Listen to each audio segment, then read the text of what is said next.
এই ব্যাপারে আমরা জবাবদিহিতা, প্রেশার ক্রিয়েট করা, সংবাদ সম্মেলন করা, এই জাতীয় কার্যক্রম করার মধ্যে দিয়ে তারা বলতেছে রিটার্নিং অফিসের কর্মকর্তা দুই একটা জায়গায় ভুল করতেছে, বারবার গুনছে। যেটা রেজাল্ট শিট, সেই রেজাল্ট শিটে আগে থেকেই হচ্ছে পুলিং এজেন্টের স্বাক্ষর নিয়ে রাখা হয়েছিল। 50টার অধিক আসন আছে, যে আসনগুলোতে জামাত ইসলামী মাত্র 2500-5000 ভোটে পরাজয় দেখানো হয়েছে। মানে বিরোধী দল হতে পারা কিংবা যে 11 দলীয় জোটের 81 আসন পাওয়া, এটা কি আসলে জামাতের কাঙ্ক্ষিত লক্ষ্য ছিল বা এটা কি সাফল্য বলে মনে করেন কিনা? এখানে একটা জিনিস সংযোগ করি যে কোনো কেন্দ্র তো যে দুর্নীতি বা ইঞ্জিনিয়ারিং যে হয়েছে, একটাও তো আপনারা কোনো দৃষ্টান্তমূলক প্রতিবাদ করতে পারেননি বা ফিরিয়ে আনতে পারেননি আসন। না, এটা ঠিক না। ঢাকাতে তো আমি ছিলাম। ঢাকাতে আপনারা দেখবেন গুরুত্বপূর্ণ ঢাকা 4, ঢাকা 5, তারপরে হচ্ছে ঢাকা 8, এরপরে হচ্ছে ঢাকা 15, ঢাকা 17, ঢাকা 18, এই সব জায়গার ইলেকশনের ফলাফলগুলো তো ঘোষণা করছিল না। ভোট গণনা হয়ে গেছে রাত 8টার মধ্যে, কিন্তু ফলাফল আমরা নির্বাচন কমিশন অফিসে গিয়েছি রাত 2:30টায় গিয়ে সচিবকে ঘুম থেকে উঠিয়ে এরপর এর ব্যাপারে আমরা জবাবদিহিতা, প্রেশার ক্রিয়েট করা, সংবাদ সম্মেলন করা, রিটার্নিং কর্মকর্তার অফিস ঘেরাও করে রাখা, এই জাতীয় কার্যক্রম করার মধ্যে দিয়ে তারা বলতেছে বারবার গুনে দেওয়া হচ্ছে তাদেরকে। আমাদের বাইরে বলতে আমরা খোঁজ নিচ্ছি কী কারণে রেজাল্ট দিতে দেরি হচ্ছে। তারা বলছে সব কিছু রেজাল্ট কমপ্লিট, রিটার্নিং অফিসের কর্মকর্তা দুই একটা জায়গায় ভুল করতেছে, বারবার গুনছে। একাধিকবার গোনার পরেও তাদেরকে মনোপুত্ত হচ্ছে না। তারা বলছে এটা সন্ধ্যার পর সকালবেলা দেওয়া হবে।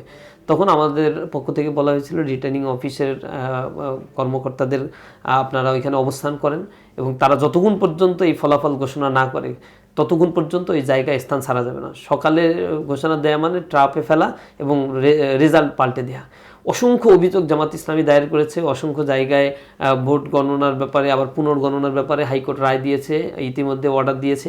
সেই জায়গাগুলোতে স্পষ্টভাবে অভিযোগ দায়ের করা হয়েছে যে ফর্ম ছিল কেন্দ্রভিত্তিক, যেটা রেজাল্ট শিট, সেই রেজাল্ট শিটে আগে থেকেই হচ্ছে পুলিং এজেন্টের স্বাক্ষর নিয়ে রাখা হয়েছিল এবং সেখানে পরবর্তীতে তাদের মতো করে কাটাছেড়া করে সংখ্যাগুলো বসানো হয়েছিল। এই অভিযোগগুলো একবার প্রমাণসহই কিন্তু আদালতের কাছে উপস্থাপন করা হয়েছে। আশা করি তার দ্রুত প্রতিকার পাওয়া যাবে।